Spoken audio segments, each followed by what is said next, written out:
НАТО проширувањето се покажа како ефикасен механизам за одржување долгорочна стабилност и сигурност. Денеска изразуваме благодарност на Северна Македонија за придонесување за стабилноста во Југоисточна Европа и НАТО. Подпишувањето на заедничката декларација представува не само значаен успех за вооружените сили на Северна Македонија, туку и го потврдува јакнењето на Северна Македонија како доверлив и значаен партнер на алијансата.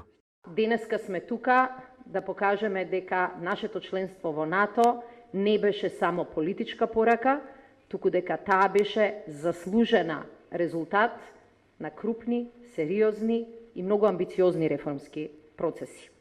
Нашата аспирација за членство се потврди и како важен мотив за доаѓање до заемно прифатливи солуции во споровите со нашите соседи Бугарија и Грција.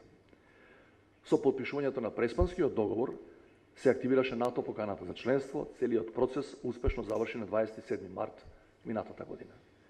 На тој начин, како држава, добивме поголема меѓународна видливост и дипломатски потенцијал за реализација на стратешките политички и економски приоритети и интереси.